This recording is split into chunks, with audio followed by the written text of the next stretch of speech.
people think hyenas are the devil of the world. Hyena has such a negative perception to everyone, and films like Lion King do not help it.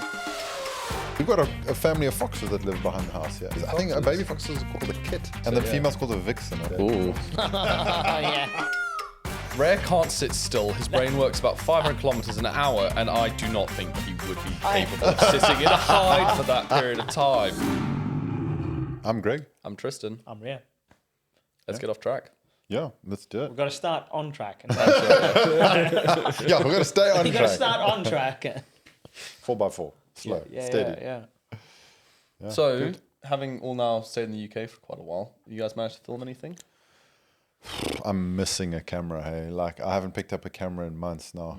It's quite sad. Yeah, What about you, Ray? I'm the same. Absolutely. I mean, nothing. Film my nephew and niece. With your phone? Yeah, with my phone. Oh, Made a that's little fun. horror movie. With your nephew and niece. That's so sweet. But besides that, no wildlife. Oh gosh. I'm not 100% accurate. I haven't pointed a camera at any wildlife, but I did do a little course filming some actors, some humans, How did that which work was out? amazing. It's a lot more to think about, to be honest with you, because with an animal, you've just got to, it does what it wants, and you just point the camera and hope that you're recording and hold focus, and that's about it. Filming humans, you got to get a performance, you got to get lighting. It's a whole drama. It's a big setup, eh? Most of the work is on the setup, I could imagine. Yeah. I mean, just getting the lighting right. And you have cameras where you have like a focus puller, somebody who just stands out there and just pulls focus for you. Then you get somebody else who's like the camera assistant who like does the I was chatting to a friend of mine actually who Settings. does directing at a very small level at the moment.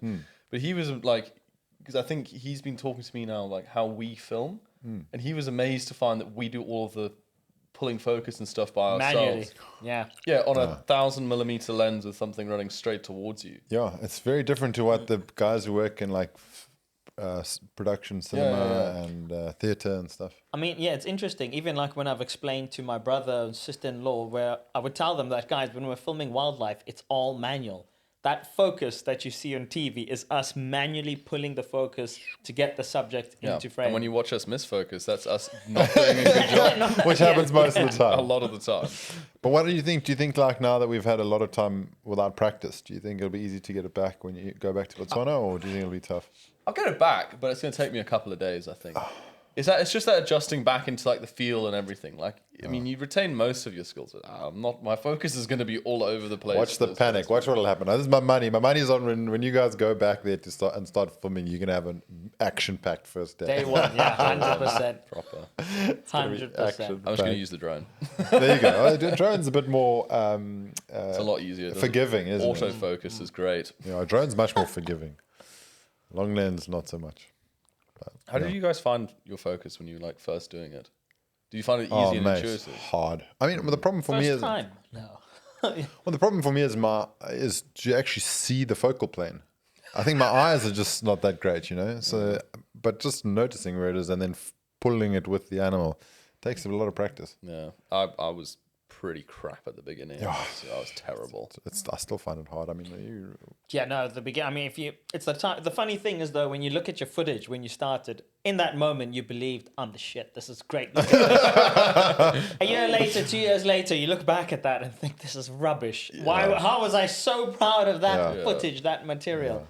I think a lot of the folks who are listening might not really understand this, but like sometimes when you're on the end of those longer lenses, the amount of space in front of you that's in focus is probably like the width of your hand coming towards you. Let's say if it's a lion walking towards your camera, it's only like the front portion of its face that'll be in focus and everything else is out of focus. It's trying to hold that position the whole way and kind of predict the movement. Well, it's not even like predicting the movement. Or just like following the movement. Yeah, it's really hard. Half the time those lions, they'll faster, slow down, look left. Yeah. They're doing everything that you don't want them to do. You just got half the quick time. reactions. It's almost like quick reactions. The amount of times I'll frame up a shot and I'll go, okay, cool, lion's going to walk this way, going to get it nice, looks brilliant. And then I'll hold that for like 30 seconds. And I'm like, doesn't come and into I look frame. up and the lion's walking completely the opposite direction to where I wanted it to go. Because the lenses we use typically, not always, would be from 50mm to 1000. Yeah. And then once you put the 1.5 multiplier on, then it's 100 to 1,500 millimeters. So super sensitive with your focus at the end of the lens then. The one interesting question once that a guest who was on safari asked me, and they're asking like, "Oh, so where's your stabilization rig? What do you use for stabilization?" And it's pretty much nothing for stabilization. Take a big deep breath. Yeah, take a deep breath before any action scene. Stop breathing, just like snipers. Stop breathing, film it, and then go. That's it, and stay still. Absolutely still. It's really hard though. It's hard. There must be a way for you to practice here. Though. What wildlife do you have? Actually, this is super cool. We've got a family of foxes that live behind the house here. Oh, it's a Pretty family. nice. Yeah. Well, it's a mum and a dad. I think a Foxes. baby fox is called I think they're called a kit. Yeah. I think so. And the yeah. female's called a vixen. I don't know what the daddy fox is called. Vixen. You like that, Tristan? You like a vixen. A male fox is called a dog. What? The fox is called a dog. Quite disappointing. Dog fox. Yeah. Yeah, I thought it'd be cool Dog because fox. vixen is such a cool word, and then you get dog. And kit. A kit is a Kit. little baby. Oh. Baby fox is a kit. Yeah. What are these foxes here? The type? It's a Red fox. Oh, it's just a red fox. No, Okay, red it's called fox. a I think fox red then. foxes are the most widely distributed predators on Earth, What? alongside leopard. It's like either What about leopard or red humans? fox. It must be a leopard. Other than us, well, carnivores like. It must be a leopard though, considering the reach of. Yeah, but historically it would have been Oh, leopard. historically, But okay. now it's probably less. I mean, red foxes you get all the way over the northern hemisphere. But we need producer Mark to fact check us for that. It must be weird. leopard. Leopards are whole of Africa, Middle East, Asia. Bro. These foxes Europe, are they not Europe and just in Asia Europe? and North America. That's the whole of the northern hemisphere. You get red foxes. Okay, and Asia. Yeah, but like a lot of them are Arctic foxes as well, though, aren't they? Well, I might be wrong. Types. I It might, can't I might be be red wrong. fox. The red fox is widely regarded as the most geographically widespread terrestrial carnivore in the world. There you go. That's a lot of Red specifics fox. in there, though, isn't there? Yeah, but you got to be specific. terrestrial. Yeah, because otherwise it could be a whale. Yeah, well, it's not going to be a whale. Okay, well, the most widely distributed oceanic predator is a fish. Congratulations. So there you go. Well, we got foxes. Yeah, red fox. Red I mean, foxes. it's not what I expected. Yeah. I guess we're not used to seeing foxes, though, are we? Yeah. We've got jackals. I mean, like the fact where they say the most dangerous living organism in the world is a mosquito. You're like, yeah, okay, whatever. It's not So really. foxes don't excite you at all. Quite I'm literally sure we could film some fun fox behavior. Fantastic foxes are nice. Fantastic Mr. Fox. George Clooney vibes. I reckon we could film some cool fox behavior though, if we just pay. That would be cool. They're really beautiful. Yeah, and they do interesting things. They're like very clever, Do they get rabies? and they're predators. Yeah, well, we get rabies. Everything gets rabies. Every mammal I gets don't know, I rabies. just haven't I'm surprised there's not like a huge rabid fox population in the UK. Like because we rabid dogs and stuff. They don't last very long though. Yeah, but there's a lot of fucking foxes. Yeah, but there's a lot of people that don't like foxes and would take out a rabid fox. I mean, rabies is probably way less likely out here as well because you just don't have that many wild mammals. Like it's all domestic. Like Africa is different because we have lots of wild mammals. Yeah. Mange, I think, is a big. Mange, and tuberculosis in the badgers and stuff. It's quite politically charged. I thought it was go near badgers. hitting and running with badgers. Badgers. Yeah. But badgers also You mean the biggest cause of their death? Yeah. Could no, they got a lot of disease. I've seen a lot of dead badgers on the side of the road. It's a shame. I love badgers. It's So sad. I wonder if Dream UK behavioral sequence with what we know about Lion UK killing a wild- unicorn. No. with a dragon flying over from Wales, just like woo. Oh gosh, I reckon I'd love to watch a family of badgers and a family of foxes have a dispute over a warren, over the den. Sometimes maybe they go for the same den. Then you get a bit fox badger competition. I reckon Never that'll seen be a badger. Never seen badger. No. I think they're a little bit like our badgers, but a little bit more like are plump they like and a not honey as, badger not as almost, something badass. like that? Yeah, Chunky. similar, black and white. Have you seen one here? I haven't seen a live badger. Let's just say that. I've seen as you would say, I've seen one stretched over the road. You've before. Seen a squashed badger. Oh, what are they called? Not like ferrets. They're like small Martins. martins. I'd like Those to do are a martin epic sequence. martins. Yeah, yeah, A yeah. martin. Have you Dude, seen it's the so shots of cool, man. martins killing hares? Yeah. It's like jumping on the rabbit's neck, that's and it's what like I'd the like to martin's film like out. that big, and the rabbit's this big. What is a martin like? It's like a weasel. Well, I've seen a couple of them, like very briefly, and they are epic. Yeah, and punch way above their weight. Like, Yeah. mad. Yeah. Kind of like a leopard. Yeah, yeah. I reckon we could also get some cool stuff with golden eagles in Scotland. I don't know much about golden eagles and stuff. Yeah, they're quite big, I reckon. There was some really interesting footage of golden eagles in the Alps in Europe. It was in one of the big BBC productions a few years back when they were scavenging off a carcass. They're like oversized tawny eagles.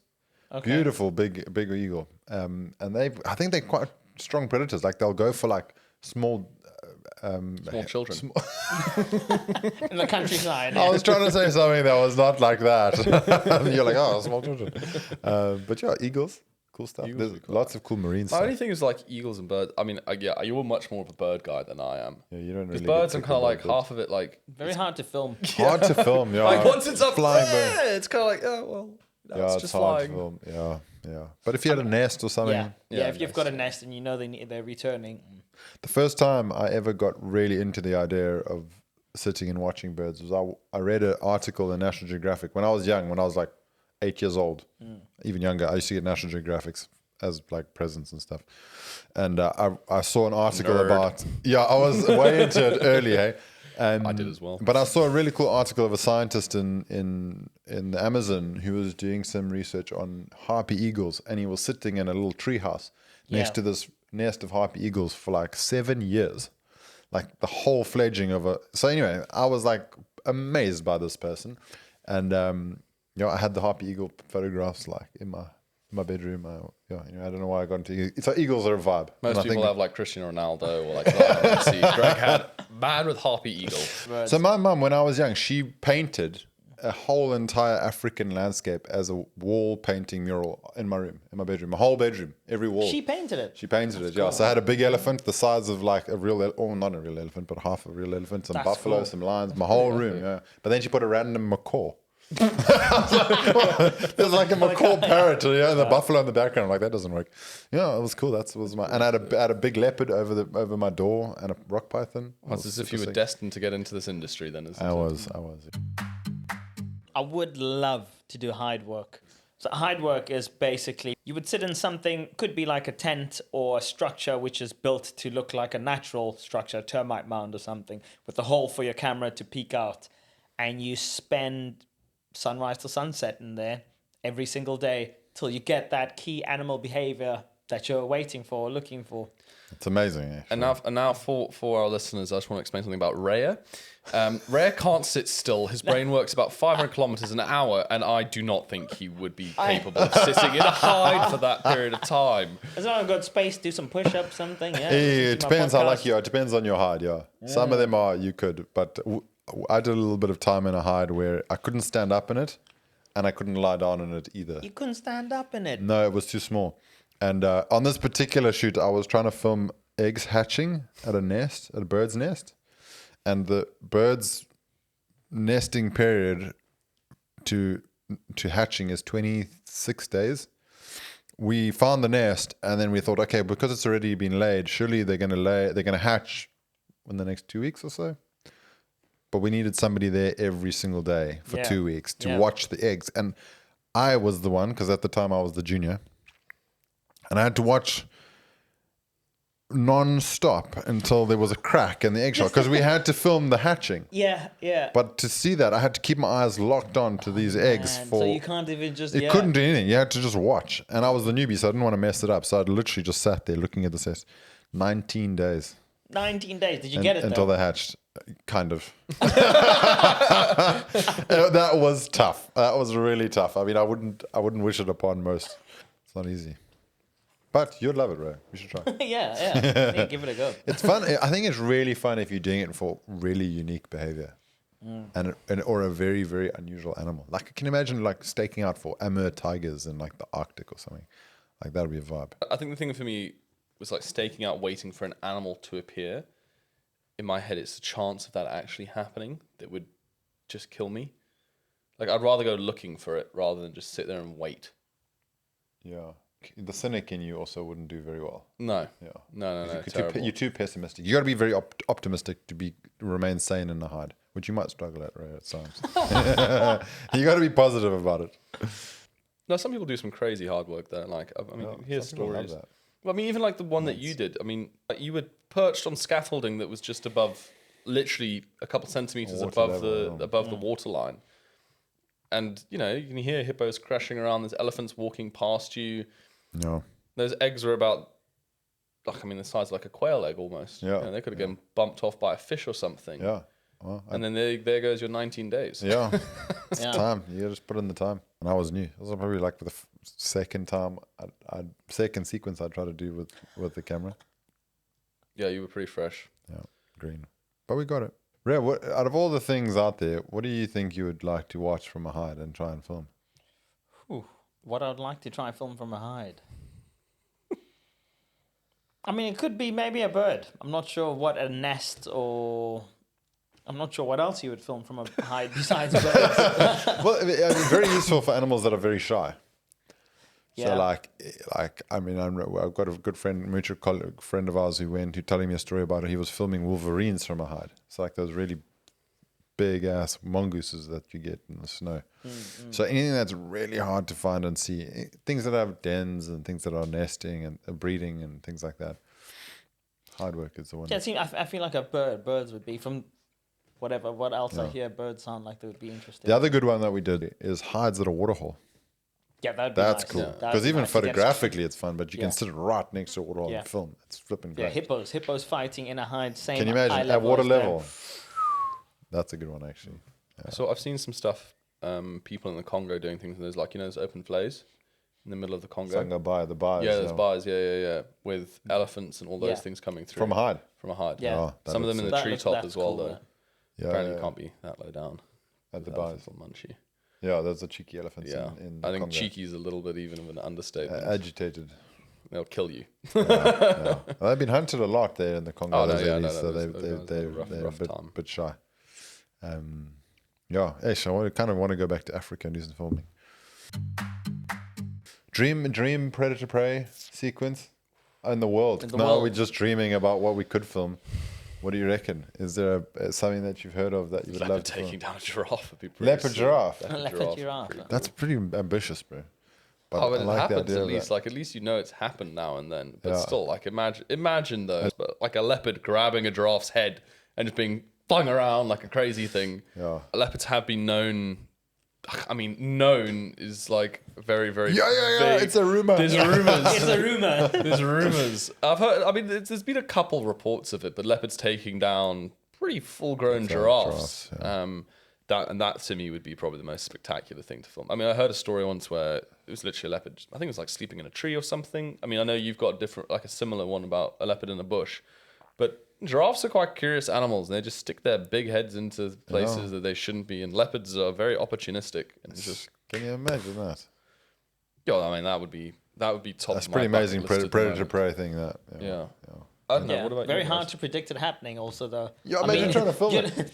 Just when you see this giraffe walking to the tree or bush, you're like, okay, boot the camera. Let me get ready. Oh, dude, I'm terrible for it. Like, you know, he's the worst when it comes to like anticipating stupid shit happening. Like, Greg will hypothesize that, you know, a Martian's going to land and get eaten by a lion. I kind get of thing. excited. Yeah. You get excited, but I'm pessimistic about it. I'll still Yeah, boot my camera yeah. if there's a giraffe walking towards my leopard, though. Like, Yeah, great two shots anyway. Leopard and giraffe. Well, in I one think we've shot. got that. I've had that a few times. Leopard, Yeah, giraffe with a leopard in the tree. but leopards always just look at everything like it could be an opportunity. Yeah, it's curious. Yeah. Curious. What would They got to take risks. Huh? What would your guys' ones be? Best behavioral sequence. Best behavioral sequence in the whole world. Well, I mean, predator prey. predator Because there's prey. lots of behavior out there, but Predator prey. It could be if I exclude African wildlife, because African wildlife for me is always very high on my list. It's the best. I mean, Amazing. African pretty wildlife, damn yeah. good. So I'll completely exclude African wildlife, and I'd say jaguar on Cayman would be really There's some cool amazing to stuff see the that's way online that about they that. they hunt those cayman, jaguar cayman, or polar bears, polar bear. Dude, that's exactly what I was Yeah, thinking. polar Polar bear. bears and beluga whales. Yeah. That I was literally thinking the same thing. Do they? Because that's been recorded. Like, how the heck does a Yeah, whale get caught by a polar bear? I'd like to do some of the killer whale stuff. I mean, I don't whales, do. I orcas. don't have any experience. No, we don't with know water. and stuff, but to film killer whales, Orcas are amazing. smashing stuff. the interesting thing when you say orca, I remember in university I did a project on It was on rebranding since I studied marketing. And one animal which people are trying to rebrand for conservation is the hyena. Because hyena has such a negative perception to everyone. Yeah. And films like Lion King do not help it. People think hyenas are the devil of the world. And it's just like orcas, how they rebranded. Because I remember growing up and they were called killer whales. And then they rebranded like, no, we can't put that negative name Killer to it. whale. They're orcas. And it's one of those great shows of rebranding, yeah. Yeah, interesting. Yeah. They tried to rebrand wild dogs as well, painted wolves. Yeah, they have a That's very why hard painted, time. painted dogs. Yeah, that's why they're trying to change the name because it just sounds like a dog, and I guess most people. Yeah, hear people don't take it that seriously. wild dog. They go, it's just a wild dog, rather Yeah. than like one of the most crazy cool predators in Yeah. the entire world. Yeah, it's interesting how folks who don't see these creatures Yeah. they associate so much of their understanding just with the name. But can you please explain to us how you went from doing a marketing degree to being a wildlife cameraman? Because that is just not. Like, Yeah. Well, that's a strange turn of You events. definitely remarketed Now you're yourself. sitting on a podcast. You Talking bring about your wildlife. marketing skills back in here. You market the whole podcast. Yeah. Market the show. That's So what happened? How did you do that? Well, I mean, it was never my passion to do marketing. I had no interest in it. I can't say. Looking back at it now, it's great that I did the course and there's lots of stuff I gained from it. But during the time, no, it was boring. I had no interest in anything of it. But I guess it's created a grounded belief and or let me say knowledge even outside the animal world. But after finishing university, I immediately went back to tourism. But you knew that nature was your thing. Is it the nature? That's it. Natural I wanted world to that do gets nature. you? Yeah, natural world. The Always. baboons from the national park didn't put you off. Well, I actually feel like the park in Mount had a big decisive factor because when that park was still open, anyone could walk in there, Oh wow, and there was no age restriction. So even children, you could just go walk in there alone. that's cool. And we used to go in there all the time, just walk because it was just across there. Were there other animals in there, like No the predators. impalas and Yeah, giraffes? impala, warthog Zebras? chase. My first warthog chase happened over there. You get chased by Yes, chased warthogs. by warthogs. I was with my What are you doing? Are you trying to pull a tail feather out or something? I was with my cousins and trying to be the guide there, like, yeah, guys, follow me. And they actually reminded me recently how I told them on the walk, I was like, no one should run. Because I always knew also, like, don't run. No one run. And then this warthog probably could see that we're children. And it came charging to us. And then I said, run! And we all ran. There was nothing like no run from this warthog. Yeah. Got chased by a Oh warthog. God, that's classic. Oh man, that's good. I did my Botswana guide license in the Mount Park. I took one of the instructors for a walk there. Yeah, it was fun. It was very interesting because a lot of the wildlife spoor and whatnot were the spoor from the goats. So it wasn't like I was like, oh, look at this lovely impala, what. I was like, no, man, some goat droppings over Yeah, there. goat. But it was cool. So, in your marketing and rebranding strategy, how would you rebrand wild dogs? They're now referred to as painted wolves. Well, Malta, they're wild dog, African painted wolf, and there's a third one that people call them. Vermin? Gansi. Fancy farmers. Gansi farmers coming out here. The wild dogs have had a little history on wild dogs. They're pack predators. I mean, they are the most efficient predator in Africa, if not in the world. I think. Yeah. Like 80% success rate. They're incredible to watch hunt. Like by far one of the most spectacular animals. How big are they in relation to the normal dogs we have here in the UK? They're like normal dog size. Bigger. Brew, have you seen They're the normal bigger. dogs here? The normal dogs here in Bristol are the that tiny- big. Okay, yeah, true. Like a little rat, a glorified rat. It's about the same size as a German Shepherd, but like skinnier. Okay. Basically, Yeah. yeah. I mean, they're not massive. They're quite. So they're bigger than compact. the UK little Yeah, glorified rats. they're not a Jack Russell. Yeah. But they're spectacular animals. They're not technically in the same genus as like our dogs because they split off from wolves or something, whereas wild dogs split off in a different area into their own kind of genus Yeah, altogether. about 2 million years ago. Oh, really? Was it? Yeah, so a long, very long time. ago. You guys are coming up with some good facts. Yeah, we're showing you up now. Yeah, I didn't know this about wild dogs. It's because you guys are the wild dog guys. I was the lion guy for Yeah. so long. You're Yeah, the it was great the wild way dog we boys. followed them. Oh no, I love filming wild dogs, but there's a big, even a misconception within within Africa as well. I wouldn't even say it's a misconception. Wild dogs get a very bad reputation amongst the locals because they are such effective killers, and for providing for themselves. It really, farmers hate them because they'll go and smash livestock. I mean, a goat and a cow is a lot easier to catch than something like a tsessebe that can run at 90 kilometers a pack would take way more than one goat. Just easy like that to take. Yeah. So rebranding, right? Because obviously they want. I don't know I vaguely understand why they wanted to rename the wild dog to the painted wolf or whatever, and it's because I guess it helps conservation efforts within the West and stuff. But then what would you do?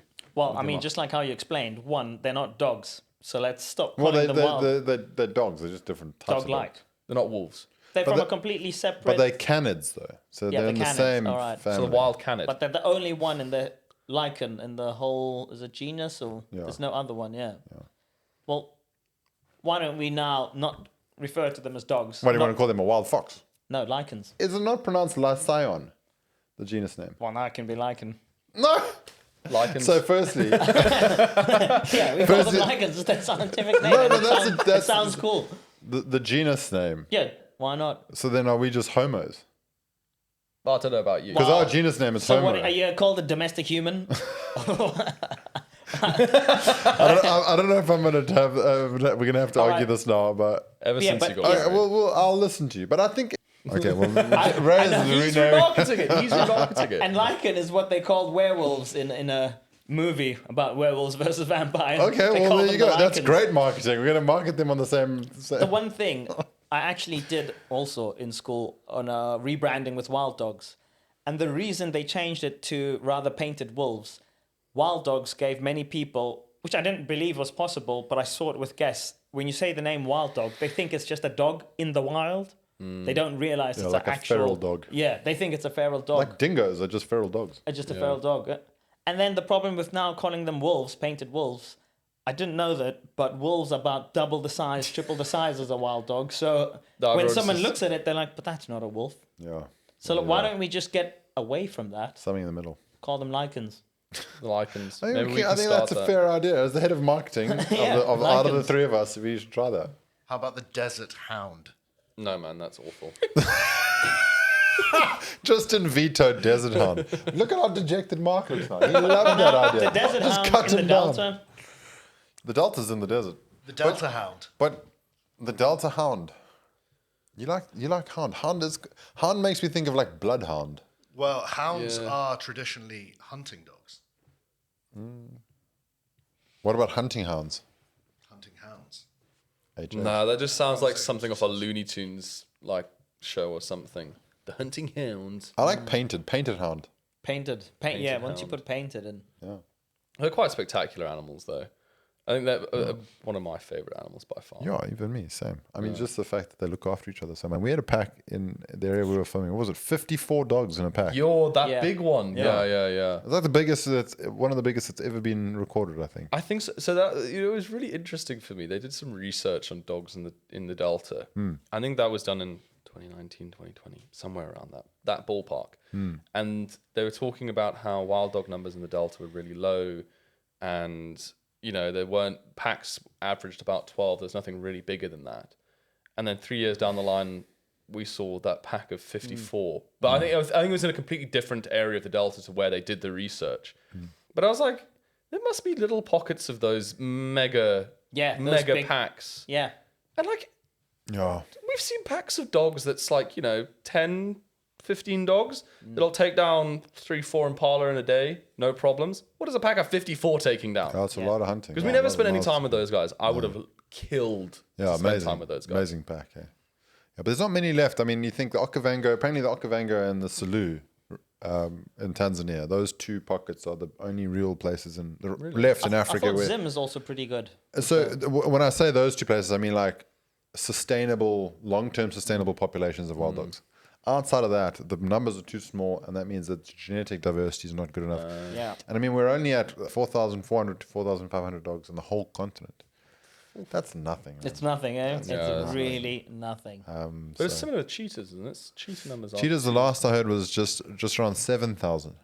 So that's almost, I mean, it's amazing to think that there's almost double the number of cheetahs than At wild least dogs. with cheetahs, what I believe helps. Yeah, that's cheetahs in the wild. But cheetahs, it's easier for people to have them, or let me say, it's easier for the cheetahs to live on big private game reserves, as compared to wild dogs who need that territory. space Yeah. to run. So And at they least can't cheetahs, be we've with got a bit lions more- very easily. Yeah, we've got a bit more hope with the cheetahs, I believe. Yeah. Wild dogs are the smelliest animals in the world, by the way. If you've ever spent any Stinky. time around, they stink like shit. But do you think that that's a big part of the way that they communicate to each other? No, I'm sure it's stuff to do with the pack dynamics, That's the how way they- that they feed and they regurgitate and all that. Like, I'm sure it's I just also them. think that's how they manage to figure out where they are when they're out hunting together. Because if you think if one runs ahead and they're not sure and they can't see each other, they strong can't hear each smell. other, they'll just cross paths. So let's say one dog's chasing an impala down a path. Followers are coming across. They'll literally cross that path and they'll be able to smell that their mate's gone that way. It's actually not a And they terrible keep them idea. together. I'm pretty sure that the strong odor of a dog is designed for that, to keep the pack coordinated as they're moving. Yeah. It'll be interesting to know if they have distinctive individual smells as well. Yeah. I think the whole pack will have a similar scent. Yeah. But I wonder if they can differentiate between the alpha, You between think each so? other. Yeah. I think you I can. reckon I they mean, you could. you can literally do that with people. If you smell you- my shirt and Tristan's shirt, do you reckon you can tell the difference? If you We should test. if you created a smell on your body every single day, even a human, you can literally. Yeah, everyone smells slightly differently, but there's. Do we? Are you telling me you would not be able to smell your wife? Yeah. you would. So, we put a blindfold on Greg, Okay, line up okay, now six I'm women gonna- again. Six women there. Sniff his Okay. wife And then out. Okay. Now I got a question: with or without artificial fragrances? Because in this world we live so much with people using perfumes and deodorants, right? So then, Yeah. of course, because everybody uses different things, and you can smell that quite quickly. Just like a wild dog, they each smell different. Because you said it yourself. No. Each wild dog smells differently. No, I'm talking about natural, your natural scent, like your aroma, your natural aroma. No scent, no perfumes, nothing. Yeah, but wild dog's natural aroma is not piss on its legs. So, which, I don't think his wife's is either, to be honest. that means let's bath all these wild dogs and then see if they And can then tell. see if Then they- see. I don't think they would be able to. After a fresh bath with shampoo, these dogs would not be able to tell apart each other. No, because they can just smell the shampoo. Yeah. Why are we freshly bathing? No.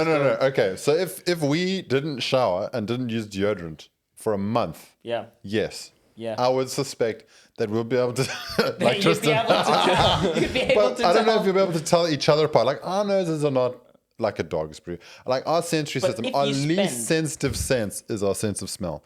A wild dog's best sense, alongside its hearing, is its nose. Dog noses are like 200 times more sensitive. It's a whole different world to them.